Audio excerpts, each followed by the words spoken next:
Hi everybody.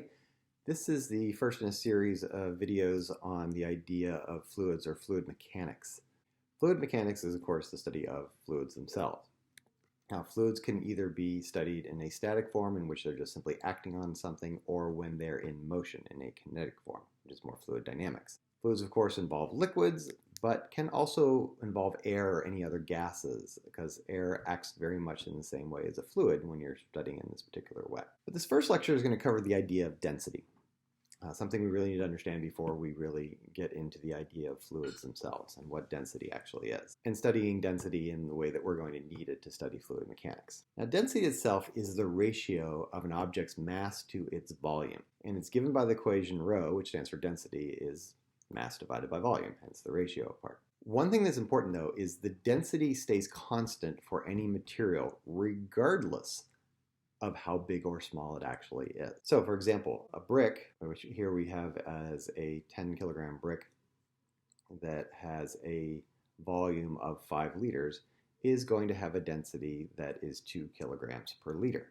Even if I change the mass to 4, well, then the volume automatically had to change to, again, to keep it to a 4 to 2 ratio, or 2 kilograms per liter. So the brick is always going to have that density, regardless of how big or small it is. It stays constant for any particular material. Let's look at a couple quick examples on how to figure out density. First of all is the idea of a density of what I call a regular object. In other words, a normal shape, a cube, a cylinder, a sphere, something like that. And in this case, for example, let's say I have my box here that I was able to put on a balance and measure its mass to be 400 grams. I was able to take a ruler or something and measure all of its dimensions. It's very easy then to determine what the density of this is going to be. Since density is the mass divided by the volume, and in this case, calculating the volume would be the length times the width times the height. You have a mass of 400 grams, which would be 0.4 kilograms in standard units, over a volume that would be 0.06 meters by 0.09 meters by 0.04 meters, which gives a density of 1,851.9 kilograms per cubic meter. Now the kilogram per cubic meter is one of the many standard units you can use for density. It's the one, of course, I prefer because it relates to a lot of other things we tend to do in physics. But there are other common units for density. Density can also be found in grams per cubic centimeter, kilograms per liter, as I saw in that example before, or grams per milliliter. These are all different units of density. I'm going to stick with kilograms per cubic meter myself. Here's another example. Cylinder. Let's say I have a cylinder that is made of aluminum. Now, if I look up the density of aluminum, which you can find in pretty much any table, it has a density of approximately 2,700 kilograms per cubic meter. So now, if knowing that's aluminum and I know the dimensions of this particular cylinder, this would have let me figure out what the mass of the cylinder is. I didn't have a balance. So again, density is mass over volume. So mass, of course, is density times volume. Now, here a cylinder, the volume of the cylinder is pi r squared h.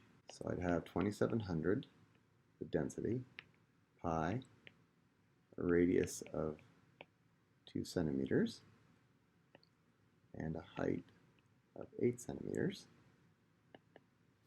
means it will have a mass of 0.27 kilograms. Okay, so density can help us find a lot of different things. What happens if you have an irregular object, something that is not a standard shape? How can you figure out what its density might be?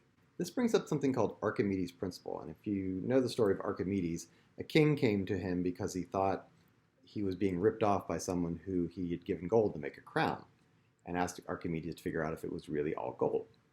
Well, Archimedes one day was sitting in the bathtub and noticed that when he sat in the water rose, and he came to realize that the amount of water that was displaced by his body was equal to the actual volume of his body. Pretty neat discovery for back then. So, let's say I wanted to know what is the volume of this irregularly shaped 5 kilogram object. Well, let's say I've got a tank of water here. And my tank of water is 40 centimeters by 20 centimeters, and the water level itself is about 10 centimeters high. I then drop my object in there, and suddenly the new water level is 15 centimeters high, okay, which means the water level has risen 5 centimeters. So what this allows me to do is to figure out what the volume of this object, strangely shaped object, is. And again, the volume, because it's a box, would be length times width times height. But I want only the volume of the object. So what I really need to get is what the change in volume is based on the change in height. So that volume then of amount of water displaced would be the original dimensions, 40 centimeters by 20 centimeters, times the change in height, which is only 5 centimeters, 0.05 meters. And that gives me a volume of water displaced, which is equivalent to the volume of the object itself, of 4 times 10 to the minus 3 cubic meters. Again, cubic meter is a big space, so this must be a small thing. Now what I can do with that, of course, is now find the density of whatever this strange object is.